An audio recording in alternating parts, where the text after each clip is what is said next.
So ito papalabas ako. Ito po yung isa sa mga balbal, mga kabalbalan po na fake news no na nilabas ng admin na ito. Siguro pinagkakalat na si Hartinger daw nag-practice na sa Ginebra, bumalik sa Ginebra. Fake news po yan, 100% certified. Meron po siyang nauto no na mga libo na nag-like at diyan. Mga nauto. Yan sasabi ko sa inyo. Kaya kung kayo ay uto-uto, no? Dito walang uto-uto, no? Dahil sinabi ko na, ano bang dahilan ba't wala si Stan Hardinger sa Ginebra? Na hindi sila pagkakaunawaan, no? Kaya nga po ang paraan na lang para maayos na alisin ng isa sa kanila.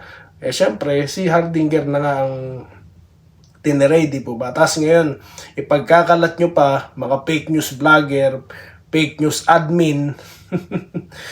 Kaya itong page ng Doy TV Sports, i-push nyo na to, no? Dahil ito ang babakbak sa mga kabalbalan po, no? Ng mga admin na yan. Bagay, walang muka walang mukang ihaharap. And daming reactions na nakuha galing po sa mga utu-utong fans, no? Bakit po ako, baka sabihin nyo, binabanatan ko yung mga fans. Uto-uto Kaya po namamayagpag ang mga fake news vloggers, ang mga admin po ng mga pages na walang silbi, basurang pages, dahil po sa mga katulad pong uto-uto, no? Na imbis na suriin, naniniwala kagad, no?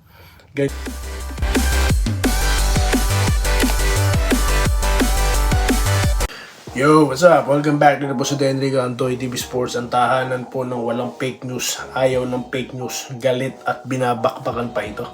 At ito po ang may mga followers at subscribers na matatalino. Hindi po tatanga-tanga, no? At hindi po uto-uto sa mga fake news vloggers, mga Facebook admins po, no? Na puro kabalbalan ang nilalabas. Mamaya magpapakita ako sa inyo ng mga kabalbalan. Okay? Kaya kung di pa po kayo subscribers ng channel na ito, ang laki na nawawala sa inyo, ano pang ginagawa nyo dyan. O kaya stay tuned, no? Malalaman nyo kung bakit. Alright? Ang topic po natin ngayon, JJ Hildebrandt, no? Ngayon ko lang nalaman ng dahilan ng kanyang maagang pagre-retiro. Ayan, pag-usapan natin. At ito pa, muli, part 2, pag-usapan natin. Mayerhofer versus Snow Badwa, no? Yung stand nila against sa existence po ng isang Rapi Ribis. Okay? At mga pa-shoutout. Meron pa pong ilang mga chismisan sila, no, na gusto kong pag-usapan natin. Chismisan po ni Snow Badwa at itong si Sison, Homer Sison. Okay? Yan at mga pa-shoutout. Umpisaan na po natin. Bilisan na natin. Dito tayo kay JJ Hildebrandt. Kanyang maagang pagre-retiro, no? Nabanggit, na reveal, no? Kung hindi pa po ako, ngayon ko na nalaman kasi nga po, hindi na siya nagagamit ni Coach Tim ko. Bagamat nilinaw niya na move on na siya, hindi masama loob niya. Pero sana gusto niya pang maglaro. Kaya nga siya nagpa-practice, kaya nga siya nasa Ginebra pa. No? Tingin niya may ibubuga pa siya. No? In fact, right after Ginebra, nag-MPBL pa siya. Di po ba?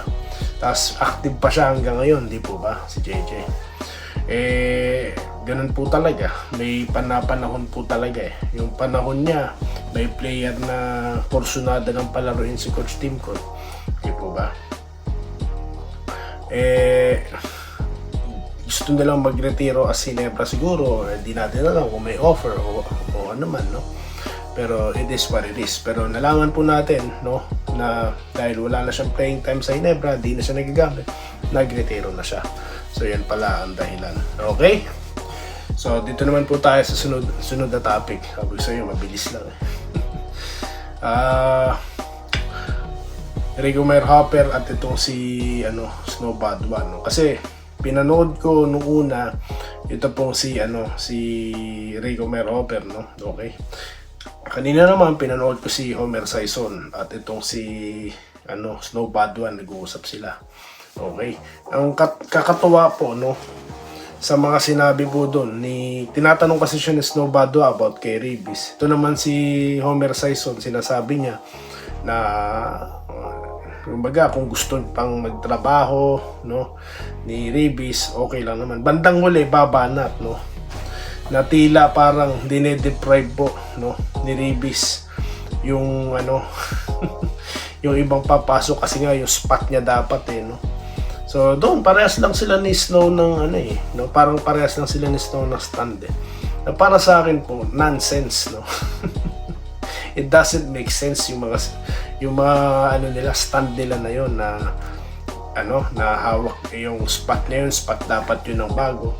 Ano po mga kabalbalan nyo? Ito po bang dalawang to? Player po ba to? Sino po ba magpapaniwalaan nyo? Yung mga dating player o yung lang? Kolumnista lang? No? Alam nyo, agree ako dito kila Mayroper Helderbrand no? Na yung spots na yan at ng buong Moto Club, ng spots na yan, hard-earned yan. No? Okay? Kaya kung gusto pa ng tao maglaro, patunayan nyo, patalsikin nyo ako dito. No? Basta ako, kung sinong player or team ang kursunada pa ako, okay pa ako. Parang si Tau laban on, di po ba? Alaga niya katawan niya no? Siguro walang attitude. Dahil nga aktibo pa rin siya at gusto pa rin siya ng team na yun. Biruin nyo, how many years siya sa Magnolia? 16 years, 23 season niya na. Biruin nyo yan. Bakit naman si LeBron James may mga ganyan bang issue? Kaya po yung stand neto ni Snow Badwa at itong si Homer Sison, nonsense po, it doesn't make sense. Kung gusto po ng taong manatili dyan, parang kaming mga OFW, kung kayo pa namin umuwi, anong pakialam nyo? Ba't kasi kayo nakikialam? No? Alam nyo, pakialaman nyo na lang yung mga source dahil marami pong mga gutom na vlogger ang gusto ng blind item. Ang gusto ng content. Ano yung mga pinag-usapan nyo dyan kanina? Na si Parks daw maglalaro na daw ulit sa Pinas? Sige, abangan ko yan ha. Stan Hardinger daw gusto daw ng rain or shine. O sige abangan ko kung lalabas yan.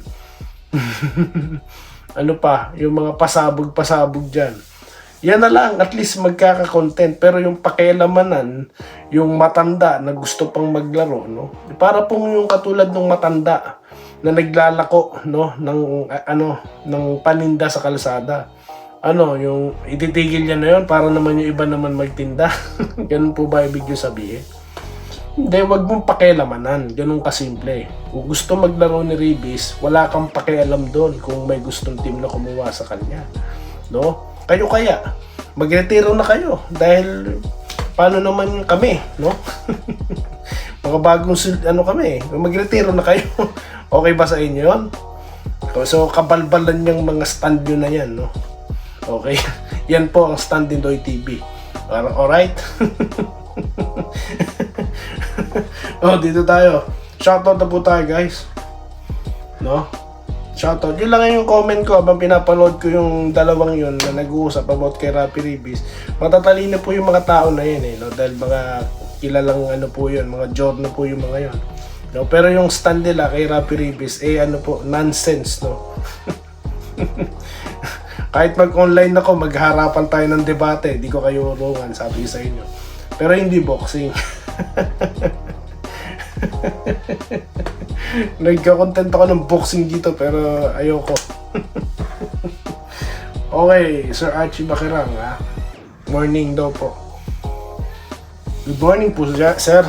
Afternoon na po dyan sa inyo. Ramil Raimundo, good day, Lods, Kabayan Doy. Maraming salamat sa pa-shoutout. Yes, mabuhay po kayo.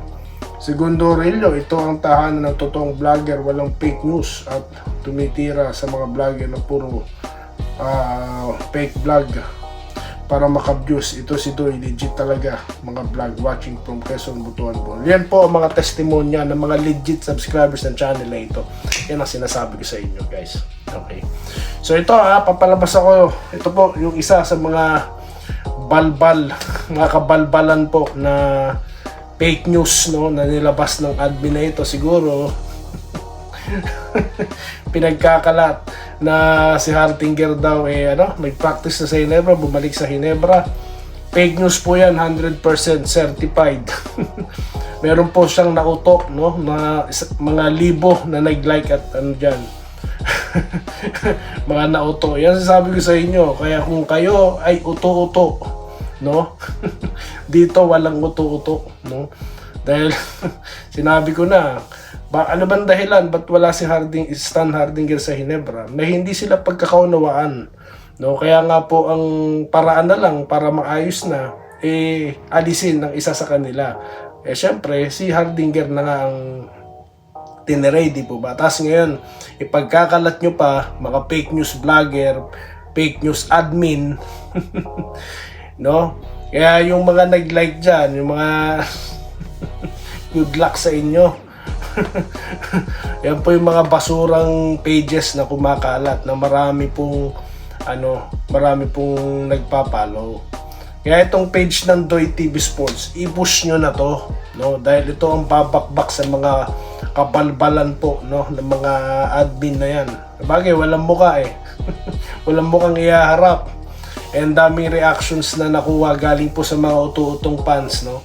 Bakit po ako, baka sabihin nyo, binabanatan ko yung mga fans. Utu-uto Kaya po namamayagpag ang mga fake news vloggers, ang mga admin po ng mga pages na walang silbi, basurang pages, dahil po sa mga katulad pong utu-uto, no?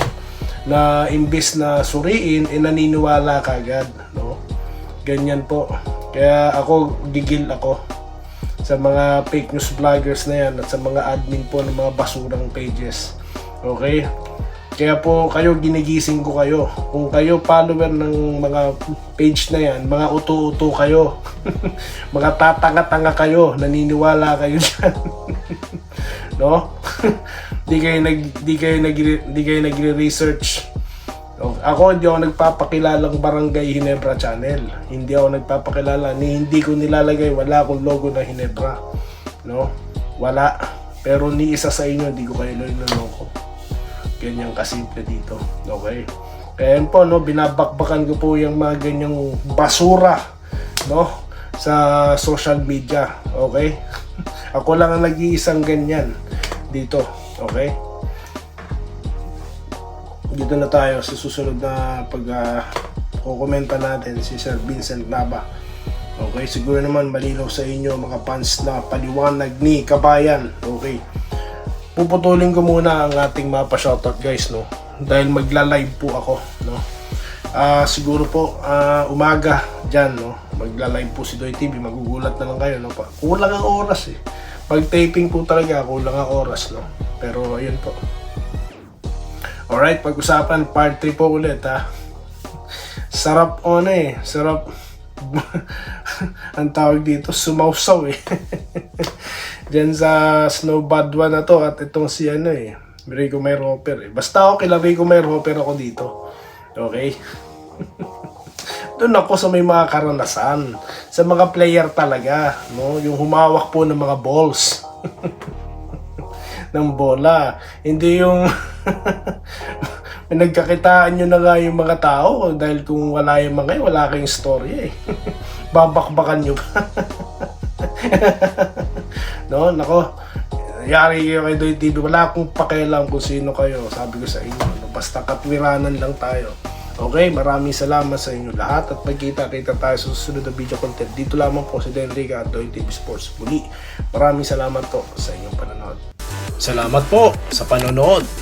Subscribe na para sa mga susunod na basketball at boxing videos.